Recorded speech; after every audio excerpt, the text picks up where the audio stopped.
I just want to pick up on Donald's last point about getting into store. And Conor, you might recall this. I remember we were trying to activate in Tesco with Keelings about 10 years ago and going out to the store with the buying team plus the Keelings team just to look around and walk around and see what we could do at the time. And it made such a difference in the relationship when we were presenting stuff on your behalf, Conor, or for your team to present. It just made such a difference because we'd gone out, walked around. They told us what we could and couldn't do, what was available in areas, what you could challenge maybe a little bit or that. So, it's funny. A typical agency, I'm not answering the brief in terms of the two things, but as Donald says, when Conor Andrea asked me to speak here, I just thought, God, it's 16 years since September 2009 when the first member session was held in Borbia. And we were asked to present on we had worked with the guys in Love Irish Food in developing the logo and developing what could happen in terms of how it could work, etc., etc. And as a lover of brands and a passionate lover of Irish brands, it's brilliant to see the way Love Irish Food has developed. And when you look at the list of members that were there then, and many of them are still there now, big guys are still there, like the Cadburys, like the Avonmores and stuff like that. But some of what would have been challenger brands at the time, like Ballymaloe, have become bigger brands and are almost market leaders within in the market. And it's fantastic the way they've developed. And I think they should be like the kind of icons that you should look to see, well, we can do that as well. And the one thing that they have all done is they have invested in their marketing, they have invested in their brand, and they've been consistent in the way they've done that. And marketing investment, we often see this with clients coming in, and we work with a lot of the Love Irish Food members over the years, big and small, and it doesn't matter what size you are, you have to see marketing as an investment. It's something that will drive your customer loyalty, it'll drive your trade relationships, it'll deliver lifetime value. And if you look for a return straight away, not always going to happen. Again, I go back to Conor tells a great story about Keelings. We developed an activation called January back about 12 or 13 years ago. And Conor, Conor went to David Keeling at the time and asked him, I'm looking for you to invest in this. And David was, well, what's the return going to be? And Conor's response was, well, I'm not going to guarantee you return straight away, but 8 months, maybe a year, maybe 15 months, we'll have a return. When he went into the retailers to present it, the retailer looked and said, you're going to be doing this in January, but that's not strawberry season or berry season.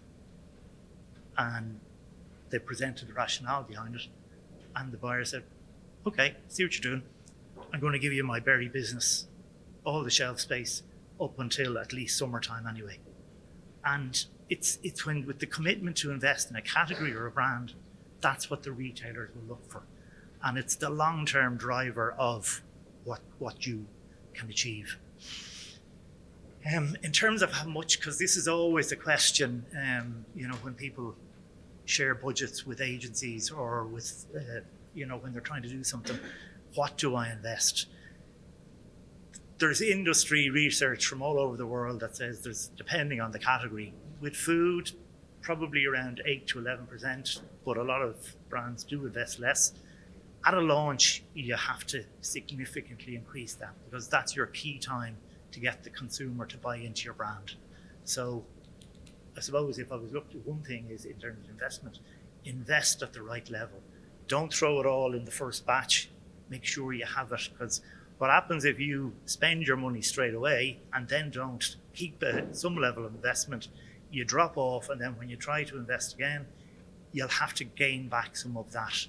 So it's trying to invest heavily at the start, and heavily is all relative, but invest at the start and then continue the investment throughout the following year, 18 months as you grow your brand. And then where do I spend my money? And I suppose the key to this, and a number of people, I know Deborah just said it there, I think Barra said it as well, know your customer. And that's the key thing, is depending on who you're targeting, the right communication area, the right technique, the right way to do it, the right combination of things is so important on knowing your customer. And I'll talk a little bit in a minute about personas. We work and try and develop personas, and Board B will be brilliant in terms of helping you with the insight on this, in terms of developing a persona, and then it's their media consumption.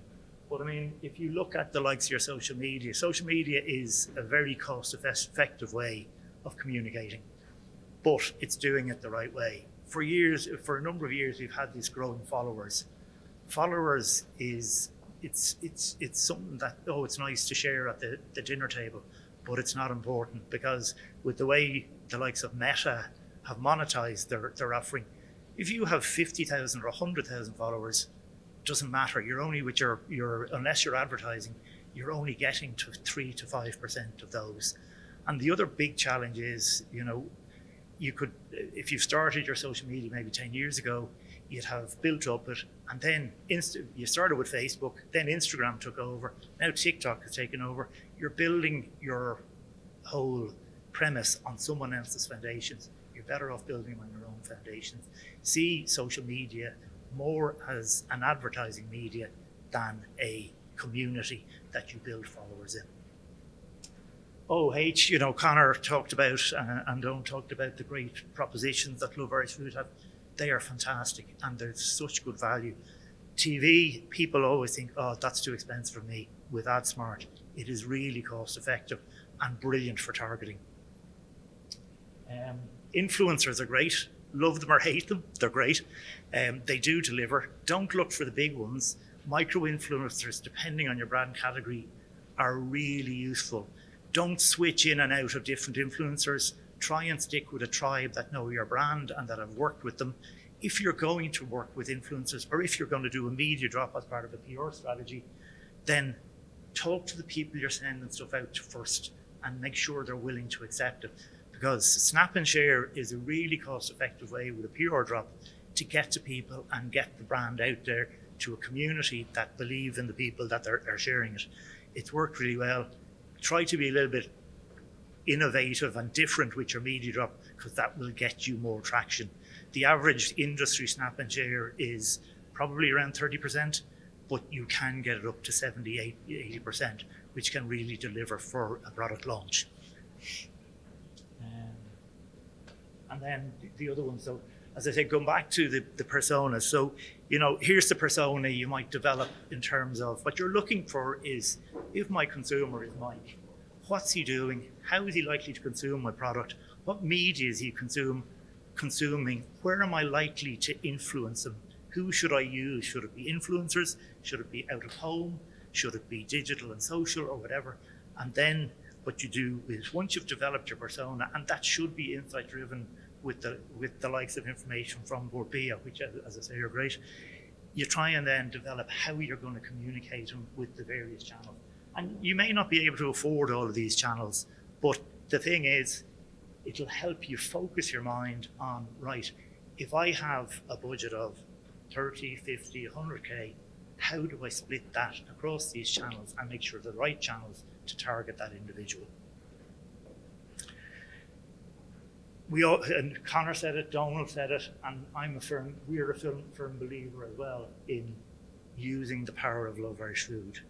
There are 100 brands, there are probably 60 or 70 companies.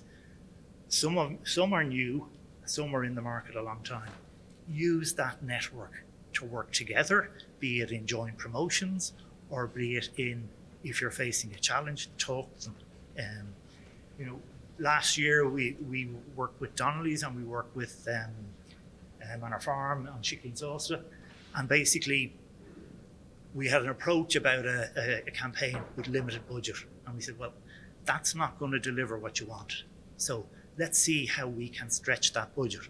So we paired the two clients in terms of chicken salsa and Donnelly's together, and basically said, right, if we do a digital campaign jointly, the two brands fitted really in that it was prepared food and chicken, both readily available in Tesco at the time. So we joined the two, we delivered some nice creative, we had a good advertising budget across the two, and both brands received, the same level of interactions, engagement, like we 400,000 engagements. We had a huge reach, whereas had it been limited to the one brand, we wouldn't have been able to achieve what we achieved. So whether you're using an agency or not, talk to other brands and see what you can do together. And use the network. Again, we found that all brands and companies have similar challenges, or it's not a new challenge within the industry. So if you have something that you're trying, whether it's changing a barcode in one of the retailers and losing listings or whatever, talk to other people within the industry or in the category and see if there's anything that they've had a similar experience on. Donal, Connor have huge experience within the industry. If you can't get the person you want it, they may be able to, or Andrea will be able to put you in touch. But use that network, because it is a brilliant network to have and huge experience across it. And talk to your retailer partners. They are so important, because if you work with them, tell them what you're trying to do and what you're trying to achieve, see what they're trying to do, fit in with their category promotions or their timing promotions, and see how you can work with them to deliver. That is so much more effective, and they will appreciate you and know that you're a real partner of theirs. Finally, some takeaways. Know what you're trying to achieve, set measurable objectives and make them realistic. Be realistic with budget, because if you're not being realistic with budget and what you're trying to achieve, it's not going to work. So scale it back if you have a small budget, or else look to work jointly with people and see how you can maximize that budget in a better way. Set measurable objectives, review and measure, and then analyze and learn would be my key points that come out of this. And then finally, the most important one takeaway is ask the experts. No, but we have we've been around since 1986. We're proud to be an Irish agency, wholly owned. And we have a creative and activation division in Rage. We have Tilt, which is the digital offering, which has been working with Love Irish Food for the last couple of years. And we have VBPR, which is our PR offering, and Valda has had a lot of experience in the food industry, worked with Bobby and stuff like that.